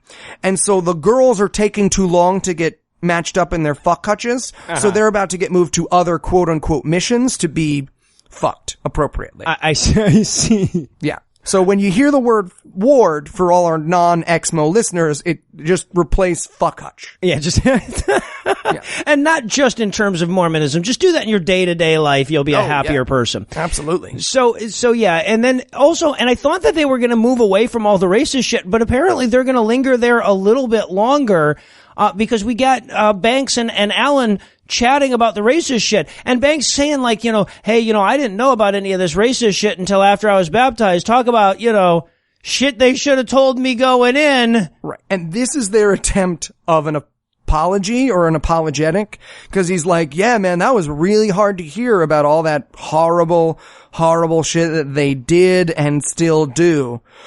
But I went and visited the jail where, things happened, and they played us a scary tape because I was 15, and I cried and had a Holy Spirit experience because when you overexpose children to emotion, they confuse it with religious bliss. Yes. Exactly. And they can't even hide that within their fucking movie. They put the God helmet on me, but for realsies. Yeah, right. And it's genuinely, I want to point out, like, this is a well-acted movie. This is genuinely tragic. Like, this is not funny this is where I started messaging Noah, like, fuck, we got an anti-Mormon movie. God, we gotta do Leap a week early. We gotta do Leap a week early. Yeah, well, right. Yeah, because at this point in the movie, you're just like, wow, boy, would this convince me not to be a Mormon if I was human. And then too, I love at the end, he goes like, but that's just God. He gives you 100 reasons to believe and 2 not to. I'm like, 2? Do you have any idea the kind of racist shit Brigham Young's? Anyway. Well, to be fair, lots of people do that. Like, whenever you publish a science paper, usually at the end, they have a couple of things that are just like, oh, and by the way, this is why this is bullshit. Yeah, right. Yeah, exactly. I don't know. It's a test. Do you believe? You gotta have faith in evolution, you know? Exactly. Those 3 or 4 things that we all know disprove evolution, we just ignore those because it strengthens our ability to believe in it. So, and apparently they had no way to end this scene. So they have that guy Sandoval stand up and do the I am a golden god speech from Almost Famous at this rooftop or whatever, so they can throw stuff at each other. And I'm writing in my notes, like, is this Mormon for fun? Yeah. God, that is so fucking sad. You could be sucking on each other's erogenous zones here. You could, but instead you gotta throw crumpled up pieces of paper at each other. Yeah, that's all they've got. Wow. So then we cut to that night, and Mormon Corey Haim can't sleep. It's probably the rat chewing on his cheek, but He goes into the kitchen, and it turns out that guy who sees through all the bullshit also can't sleep. And this was, coming right off of the scene where the black guy is like, wow, is this incredibly racist? This is where I started, like, if you hadn't already watched it and assured me, no, it is a Mormon movie, I would have had the same thought. Right. Because it's genuinely tragic. This is a genuinely, brilliantly acted, tragic, horrible moment in this movie. Yeah, and it's so ridiculously telling, and I say ridiculously telling because this is telling the message they don't want getting out. Because this guy Kinniger, who's been reading the books the whole time, he's like, obviously very torn, and he sees the kid and he goes like, what if all the people high up in the church know that it's a lie? What if they all know? And they do, right? I mean, there's no fucking way you can get high up in the Church of Mormonism without knowing that, Joseph Smith went to prison and he probably stole the Book of Mormon. As bad as it is, he probably stole that from some other dude and blah, blah, blah. Oh, you can't look 3 inches into the facts behind Mormonism and still former believe church it. elders come forward all the time and talk about how people know, like, this is a known quantity. Yeah, exactly. It's not even a supposition. Like, it's not like what we do with, like, the Pope, where we're like, hey, Francis is just making that shit up because he likes living in a city made of gold. This is a thing that happens all the fucking time. Yeah. This is like if Going Clear had been published in 1938. But that's the thing though, that he has this very emotional moment, but he's like, what if they all know and they're lying to us just so they'll have slave labor and a lot of fucking money? Yeah, and he says, if they are, damn them to hell. Yeah. And it was really well acted too. It was like surprisingly well acted. Yeah, it's the best and realest moment we've ever watched. And it's weird because I actually got very emotional because I realized, like, a ton of our listeners had this moment. Right. Like, I sit here and watch a movie, and you've talked about this, and I've talked about this, and your diatribe last week was about this, but, like, my mom listens to our show. My atheist experience was like, that's it. That was my deconversion. But, like, this is what people who listen to this show went through. Right. And that's fucking horrifying. Right. Because this guy literally we're watching this guy wake up to the fact that he's been lied to for his entire life. He's been taken advantage of. He's in the process of being taken advantage of. He's been employed to take advantage of other people. And this kid, like I said, really pulls this off. So on that somber and surprisingly honest moment, we're going to pause for a well-earned break. But first, let me give Act 3 the hard sell. Will Mark get the microfilm to the CIA before the Russian spies get to him? Will Melanie's grandma get the medicine she needs before she turns back into a jack-o'-lantern? Did I just start making up backstories for the extras to tamp down on the desire to hang myself rather than watch any more of this boring shit?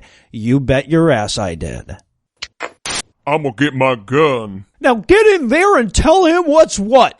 Oh no, please don't kill me. I'll suck your dick. I'll swallow your load. Just please. I made a poop in my panties. What? I made a poop in my panties.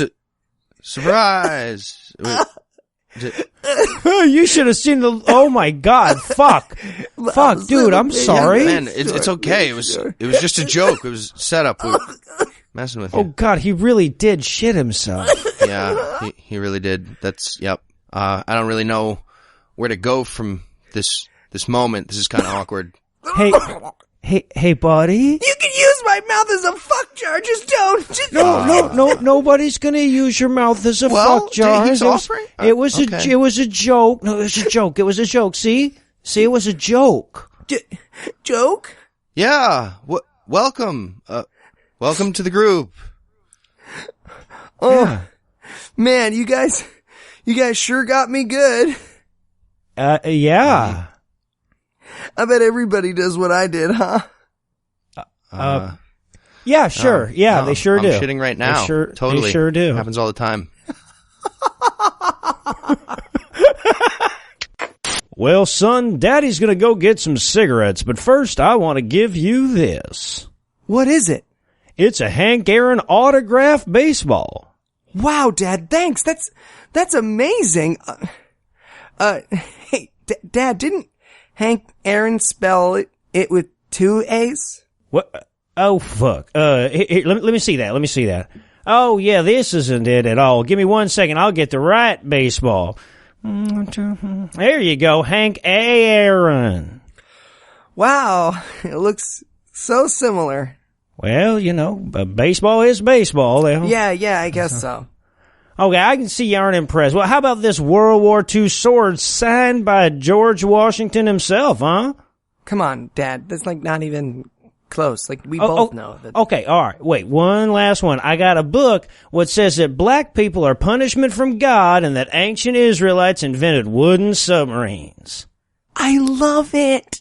See, this is why I'm leaving. And we're back for more of this shit. And when we last saw our hero, he was given every reason to recognize Mormonism for the unsupportable bullshit that it is and refused to take it. So now we're going to go to them at the hospital where they're going to go check up on Pops. And at this point, I was genuinely concerned and messaging Noah, being like, So Leap is a parkour movie about, I don't know how much time you have. Have you seen it, guys? Oh, this is no good. This is no good. But luckily for us, they immediately cut to a scene where the orderly at the hospital sort of implies that maybe the guy's dead. Right. Because they're like, oh, we were looking for the guy with the brain tumor. And they're like, yeah, he's gone. And he's like, oh, he's dead? He's like, no, he just left. Yeah. Weird way to get your kicks, orderly dude. Right. What a dick. I'm sorry, he's no longer with us because he's down at lunch. Yeah. I like to have fun. I fuck the bodies. If your friend does die, I will fill him. Yeah, so he does the whole, like, doctor from Family Guy shtick or whatever.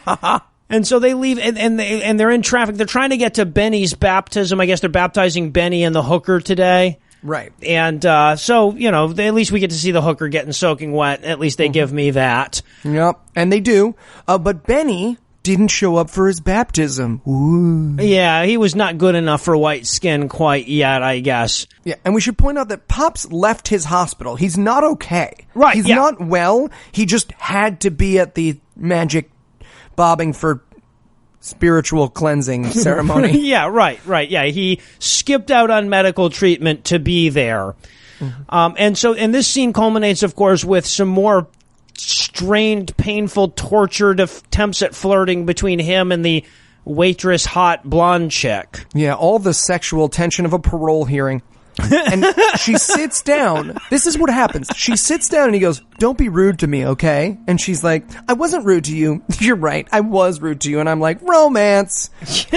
So, exactly. And he says that he's willing to read War and Peace for her. I'm like, don't do it, dude. Don't do it. It's fine. These Russians are sad about the things that they can't control. There you go. I saved you forever. 9,000 pages. Fucking forever. Read some Name of the Wind. And this is where both of our notes contain 45 minutes and 12 seconds left. Noah's got nanoseconds written down there. Right, yeah, I've got some decimal places. But this is where we learn, because here, this is where the movie brought it back, right? Because here's the thing. You're listening to this right now, and you're like, hey guys, you need to funny the fuck up this podcast. And don't worry, because this is where the movie takes a hard right turn into crazy.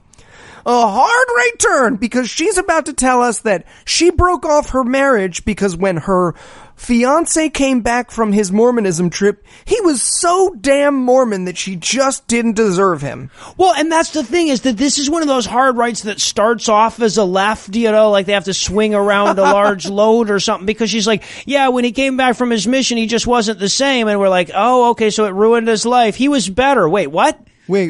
He was so much better that I couldn't bear my testimony. Yeah, and I love your note here. Oh, the dick surgery one? Yeah. Yeah, because that's everything that she says. It's so, like, he was so strong in his faith, I couldn't bear it. It's like, this is penis augmentation. We're talking about, this is dick stuff, right? Yeah, exactly. It's about breathing. And by the way, I have written in my notes at this point, my cat walked over my keyboard as I was watching this scene, and I couldn't bear to erase that because that's as meaningful as anything I could think to say about this scene. Yeah, Cat Wilford Brimley was like, here's what I think, diabetes. Blam. While you're watching this shit. Look at my asshole. So they leave That's a Wilford Brimley impersonation.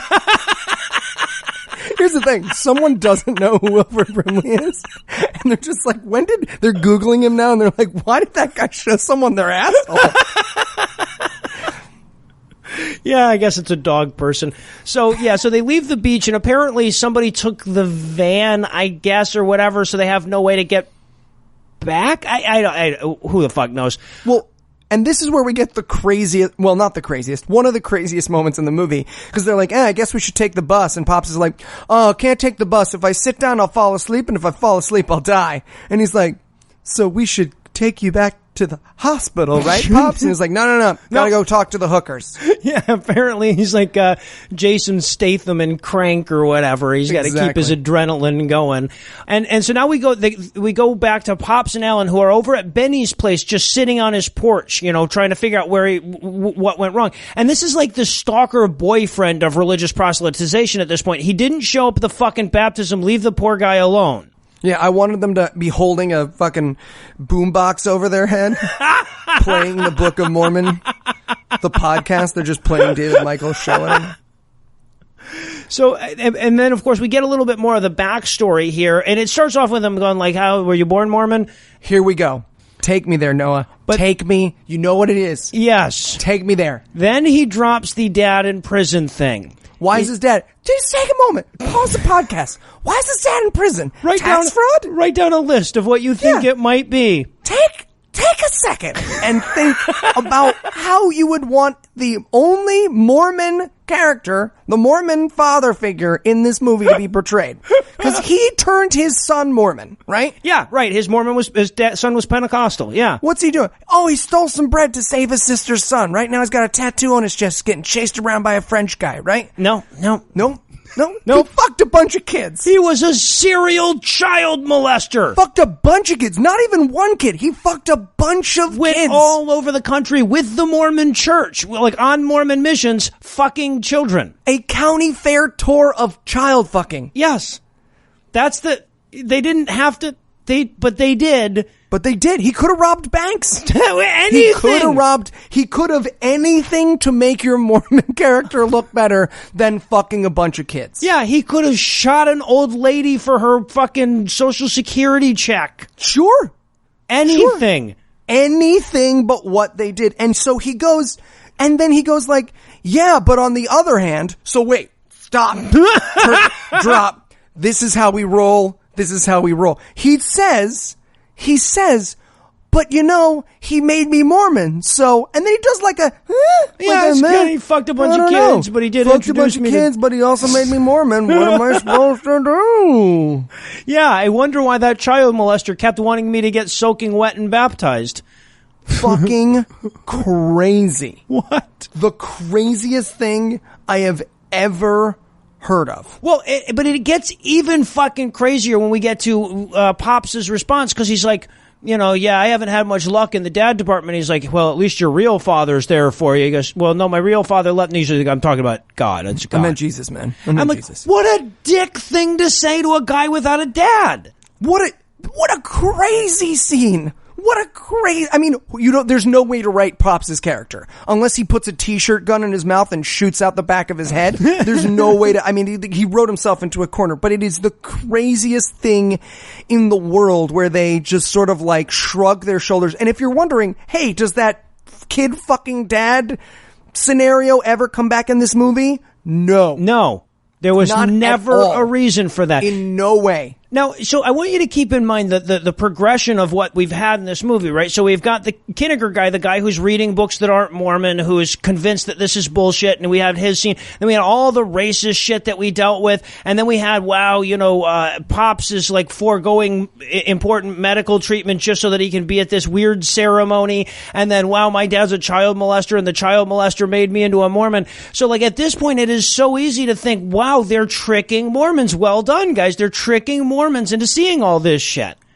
We could recut the last 20 minutes of this movie and it becomes the strongest atheist prop. I'll just put a bunch of curly fries on my head and throw on a fucking brown marker, just paint half of my... And then just be like, man, I'm going home. Don't you? And that's it. We've just made the perfect anti-Mormon propaganda film. Well, right. Well, let's give it two more scenes before we do, because we also have to get the part now. This is where Kinniger is fed up and leaves. Yes. Right. So he comes home and he sees that Kinniger has left his stack of boy is this thing bullshit books with a note that says to Elder Allen. Like, dude, like let's figure this out here. So I guess he's gone to the bus station. So now we go back to that scene again, but this time it's Pops and Alan showing up to try to talk Kinniger back into going, to the Mormon thing. Right. They're basically like, and again, this is so well acted. Why? Why give Kinniger these lines? Why? Why, movie? But basically, Kinniger's like, this is all bullshit. You fucking know it. Read those books. And Pops is like, you think I haven't read all the books you have? And Kinniger's like, then say anything. Say anything. Right. The only reason you're a Mormon is because you have cancer and you're afraid to die. And then he punches him. Yes. Pops' response to "you're just afraid to die" is me trying to open a can of Pringles. It's between my thighs. He gets into a fight with the brain tumor guy, a fist fight, and then Kinniger starts leaving. Johnny Lingo music starts playing for no fucking reason, and then he turns to Alan and he's like, "Hey man, bus goes through Kansas City on the way." City. And all of our notes are, "Go, Imel, be free!" Right. Go! Yeah. Right. And again, that's where the fucking movie should end, right there. That's where it ends at Crazy Billionaire Money. But no, now we go to the goddamn restaurant where they're like, him and Pops are eating, and Pops has lost another one, so he's all upset. Right. And this is fucking insane. Here's the scene again. Why is this scene in your movie? Because this is the scene where he goes, right, okay, if I'm a Mormon, this is the scene where he just blows Kinniger away. Where he's like, because he says all that stuff he said wasn't true, right?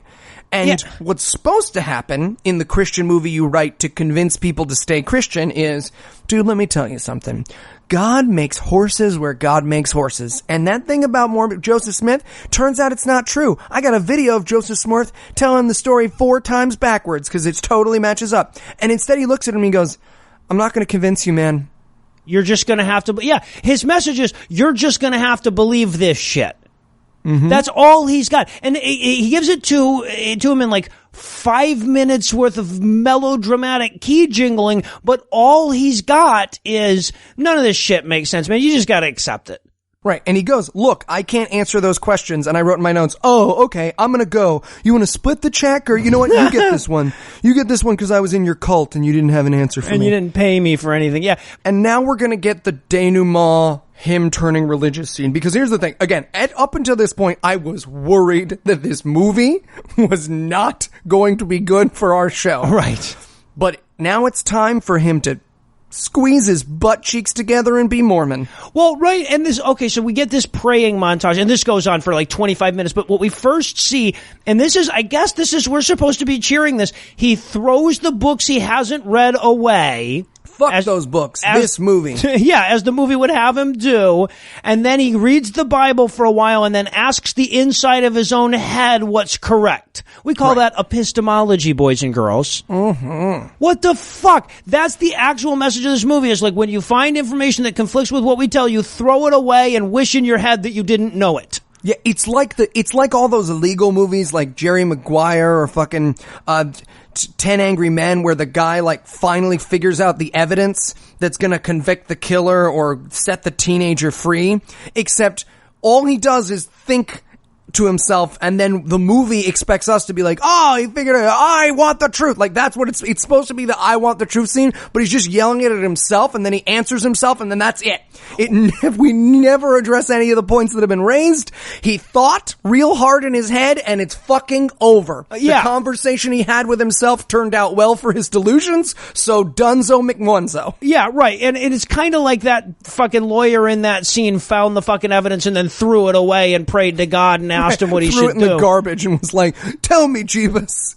And also they have this scene where he's tried to pray several times, but he couldn't. I guess he had false starts. I don't even fucking know. Came to her. I don't know. Yeah, he was thinking about it too hard. You gotta just let yourself pray. You know, you can't just get in your head and stuff about it and just put your mouth on prayer for a second. Cuddle prayer. Just cuddle the Bible for a bit. But we're supposed to see that it all comes through for him because he goes down to pray for the 4th time or whatever, and he goes like, Father who art in heaven, Father, and then he brain comes or something, and we're supposed to realize that he's just had this daddy moment with God or with Jesus or whatever. Because if your real dad abandoned you and your stepdad fucked a bunch of kids, what you're supposed to realize is that Jesus didn't do either of those things. Well, and you're also supposed to realize that God has a plan for you that involves your fucking deadbeat dad leaving and your other dad molesting a bunch of children and God not doing anything about it. Anyway, so all for the best. But we know that this is right. But as we learned in the in the Quran, like one of those molested children might have grown up to rebel against their parents' religion. Yeah, so, don't judge a molester by its cover. The Eli Bosnick story. And the Quran. Yeah, exactly. So now we get cut to the next day, and we can tell that he's all the way in now because the alarm clock goes off, and he's already up, and he's got his shirt starched and his tie tied, and he's ready to go change some minds. In fact, they go straight back to that stingy Catholic dad that wouldn't let Dora become a fucking Mormon earlier. Right, and they convince the crap out of him. They say, hey... He's like, guys, I'm still not convinced to join your cult. Just cut it out. And they're like, do you mind if we leave with a prayer? And he has an asthma attack? My notes are just like, dude, silk scarf. What's going on? Nasonex? Heimlich. So then he prays, and of course he has the same mental orgasm. God enters him from behind, but gently. And he decides to become a Mormon. Right. He Mormoned right in front of our very eyes. Right.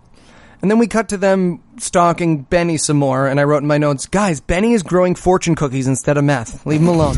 God. So I wanted Benny to have been dead by the floor the whole time. He's like reaching up to the door handle. They find his body. Because they keep coming back to his house, and they're like, maybe we should look in. He is disabled. He could have fallen or something. But no, and then we get him praying, dear Lord, please help us find Benny. And suddenly Pops realizes maybe we should call the hospitals. Maybe the disabled guy got into an accident. Right. Which they think of 3 days after the last time they saw him. But yes, that's what happened. And here is what we learn has happened to Benny. Yeah. Benny got the fuck beat out of him by LA gangbangers who thought he would be full of money? Like they thought it was a racist piñata? I don't understand what the motivate. Listen, this is supposed to be a very tragic scene, but it's one of those things where like someone's like, puppies are in the arms of the angel. So I could not give less fucks because it's just the most racist, worst version of what they think LA gangbangers are do. Because he's lying in the bed and he's like, they beat me with their guns. How do I know I'm not infected? Because he thinks that LA gangbangers gave him AIDS by hitting him. AIDS guns. They have the AIDS guns. It's like the rings that Pat Robertson warned us about. Right. Also, do not steal my idea for AIDS guns, guys. I'm super serious about this. My Kickstarter is so close to being funded, and I will not stall production because one of you assholes ruined it. But yeah, he's just stupid. And it's so melodramatic, too, because, here's what we've got. We see a character with a fakey cut on his forehead, and he's like, I'm probably going to die. And they're like, no, they wouldn't have sent you home from the hospital if you were going to die. And he's like, I don't have insurance. It's like, oh, yeah, they totally would. Oh, yeah, no, they would have. I'm surprised they let you come all the way here and didn't just roll you into the dumpster in the parking lot. What are you, Princess Peach? And this is where this scene, what's about to happen, is where I stopped wanting to not watch this movie, and knowing that Noah would watch this movie became the most spiritually important thing in my life. All right, so the sister, Benny's sister, comes in to the kitchen where Pops is taking his tumor pills, I guess. And she says, weren't you going to be a doctor at one point? Isn't there something you can do? And he's like, no, I gave up on useful stuff in favor of Mormonism. And she's like, oh, but is there anything you can do? He's like, nothing useful. No, I'm a Mormon. Or at least that's what I thought was going on here. At least that's what a sane mind would have expected. And he's like, you know what? There is something I can do. Bring me the magic oil. Oil. Now, just to clarify, we said this a little bit because we mentioned the crutches earlier. Benny cannot walk. And right. Benny has just been beaten really badly so that he cannot even walk with his crutches. Right. And they broke his crutches because they're evil LA gangbangers. Right. But that's okay because Pops is going to go in there to cast a magic spell. He sure is. That's what's going to fucking happen. Benny, do you believe in Jesus Christ? Do you believe he's super cool and could totally beat up Superman and Goku? Here's some magic oil.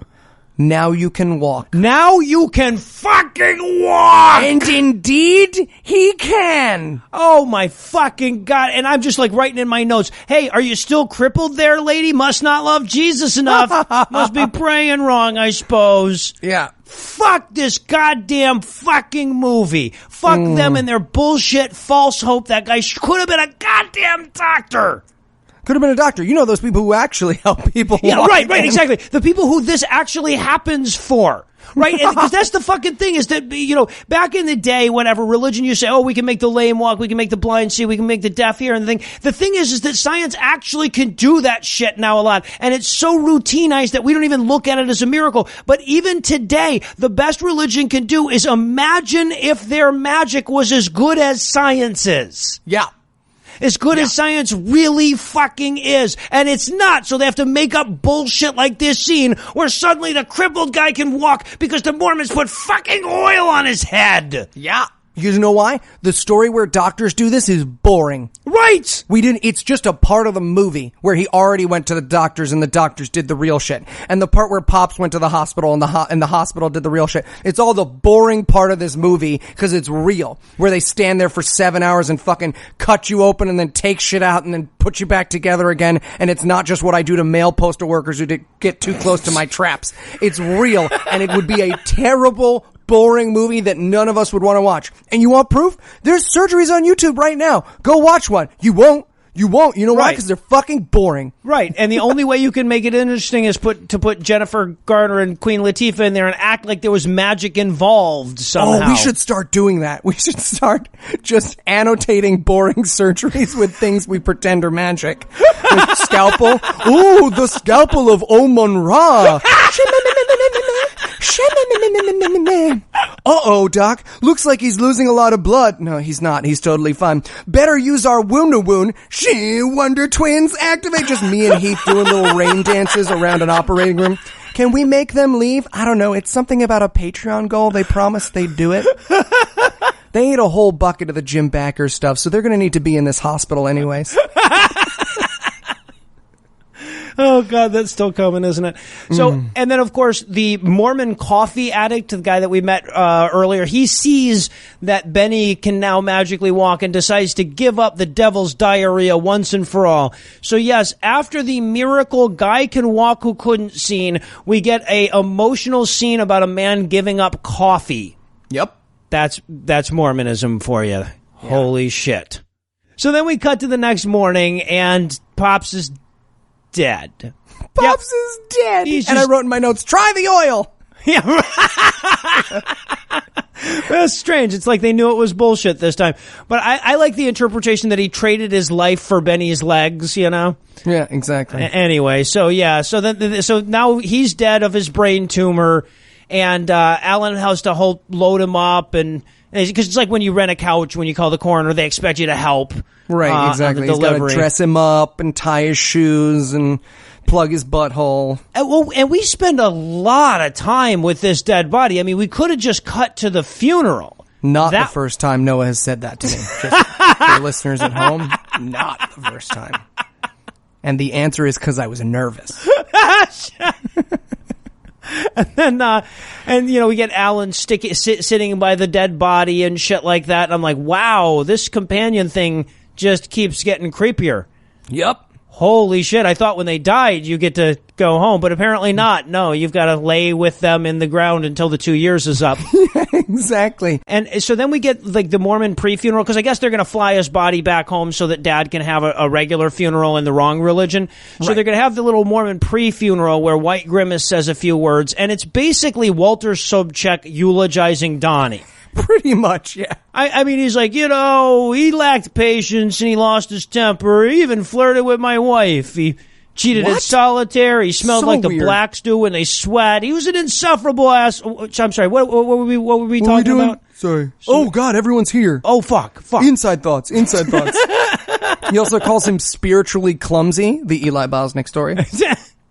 I wrote in my notes at this point, it's like, there's nothing I've done in my life bad enough to deserve another 11 minutes of this movie's. And also, this is probably the most insulting, not to me, but the most insulting line in the movie, where he's just like, in his eulogy, he starts saying, but you guys, and this is where the God's Army thing comes in, he's like, but you guys are heroes just like those people who actually go out and risk their lives for things. Like, no, they're not. Nope. I get a little bit, I think we go a little bit overboard with the hero worship of police and firefighters and soldiers in this country. I think we go a little far with that because there's other people doing equally dangerous jobs. Garbage men die all the time. We don't, call them the heroes and stuff. So I think we get a little bit overboard here. But when you say, oh, you guys who go bother people while they're trying to eat their fucking breakfast and shit, you're just as good as the police officers who put their... No, you're not. You're the most useless fucking people we have. And if it wasn't for all the useful people around you, you would not be able to exist. Yeah, you guys are the 9/11 responders of bothering people who want to sleep in on Sundays. Yeah, exactly. And we see the blonde chick here again, and I just want to point out that she's gotten less hot as the movie's gone on. That's so weird. They usually go the other way, but... This movie's so terrible that it's like, I'm sure Hitler is probably a fairly physically attractive man, but I can't see it. The 6 million Jews get in the way. So at this point in the movie, I hate all the characters and everything about the movie so much that they could have pulled Megyn fucking Kelly out of the scene and been like, I'm just gonna take my clothes off and cover myself in oil, and I would have been like, fucking hair looks weird. Page boy haircut's out, Megan. Page boy, spell your name weird. So now we get literally like an 8-minute Breakfast Club close, an 8-minute voiceover to close it all off. To which I just simply wrote, this movie is decidedly not over yet. Yeah. And so we basically get to learn that the guy who replaced Pops is big. Well, and he doesn't get the whole taking pictures of me while I'm shitting thing. I don't. He seems confused rather than amused by it. Yeah, imagine that. But we do get our Breakfast Club close, and the Breakfast Club close is basically Brother Rose gave up coffee, but still gave people rides. The hooker's a Mormon now, but she's not a hooker anymore. Right. The redheaded girl, who the fuck is that? Do you remember her? Who cares? She did something. I promised to include her in the Breakfast Club close if she touched me through the pants. So she went home and was a mother. Well, I was going to say, this is like the Breakfast Club close when nothing interesting ever happened to any of these people, either during the movie or after. Because it's all like, Sandoval went on to join the Navy. It's like, you're singing Piano Man at this point. Exactly. And then he ended up fucking the Franck chick, and eventually they had a baby. And which they named Pops. Dalton. Well, right, but they call him Pops, yeah. But they call him Pops. They have a baby called Pops. That's like Data naming his cat Spot. Anyway, so what the hell was the point of this story? What was the moral here? Only watch the first 50 minutes and we'll get you out of the cult right away. We know it's bullshit, so shut up already, but that's pretty much the same thing. Well, I can't imagine that anybody involved with this movie on any level would disagree that it doesn't deserve any stars or upturned thumbs, so we're going to leave that for movies with plots and whatnot, and to try to capture the overall visual punishment of this film, I ask you this. How would Pops have had to die to make this a good movie? I'm going to go with a head-on collision with Kelly Kullberg, where, like, they both die, but not right away. Like, the cars catch fire, but they can't get out, and everyone just watches them burn and suffer as they die. And, like, they try, and they're begging and pleading for someone to just shoot them through the windshield, but no one has a gun, so they just melt in their own skin. Like that. If I could have watched that for another hour and a half, I think this movie would have balanced out to suck. Yeah, And I have one more point that I want to touch on about this movie. The guy who made it and the guy who stars in it is no longer a Mormon. Oh, really? Yeah, he's not a Mormon anymore. Like, a few years ago, he did this big, he's made a shit ton of Mormon movies, and then he just put out this last thing being like, yeah, I'm still religious, but I'm definitely not Mormon anymore. And then he went into fucking hiding so they would leave him alone. So the guy who made this movie fucking got it eventually. No one's a goddamn Mormon anymore. Maybe he just watched his movie. So, so I guess that's going to do it for our review of God's Army, but that's not going to do it for the episode just yet, because we still need to tingle your naughty bits over next week's show. So, Eli, tell us, what's on deck? Leap. Finally. Now here's the thing. This movie was a bummer. Okay. Yeah, it really was. We didn't have Heath. There was the whole King Schmillinger guy. But next week we have a parkour Christian movie for you. Let me say that again. This is a apocalypse-based parkour Christian movie. There are no previews. It is on YouTube, and we'll put the link on the Facebook page like we always do. But it is the single greatest thing. These people cannot do parkour. Well, when Eli can give you shit about your parkour abilities, my parkour is far superior to everyone in this film. Oh, awesome. Far superior. Because if there's one way to guarantee Heath's going to make time next week, it's an apocalyptic parkour movie. Holy shit. So with that to look forward to, we'll bring episode 45 to a merciful close. Once again, a huge thanks to all the Patreon donors that help make the show go. If you'd like to count yourself among their ranks, you can make a per-episode donation at patreon.com/godawful and thereby earn early access to every episode. You can also help us a ton by leaving us a 5-star review on iTunes and by sharing the show on all your various social media platforms. And if you enjoyed this show, be sure to check out our sibling shows, The Scathing Atheist and The Skeptocrat, available on iTunes, Stitcher, and wherever else podcasts live. If you have questions, comments, or cinematic suggestions, you can email godawfulmovies@gmail.com. All the music used in this episode was written and performed by Ryan Slotnick of Evil Drafts on Mars and was used with permission. If you like what you hear more by following the links on the show notes for this episode. Thanks again for giving us a chunk of your life this week. For Eli Bosnick, I'm Noah Lugeons, promising to work hard to earn another chunk next week. Until then, we'll leave you with the Breakfast Club close. Heath watched Something Good with no Mormons in it. It was the best. Bastard. Connie, the waitress, was a little nervous. She'd never gotten a massage from such a sexy woman before. Oh, I like your ending. Kinniger and about 100 other Exmos like him suggested this movie and listens to this show. Congrats, guys. You made it through Mormon Month, and so did we. We made it! Don't you watch Mormon movies again? Never doing Mormon movies again.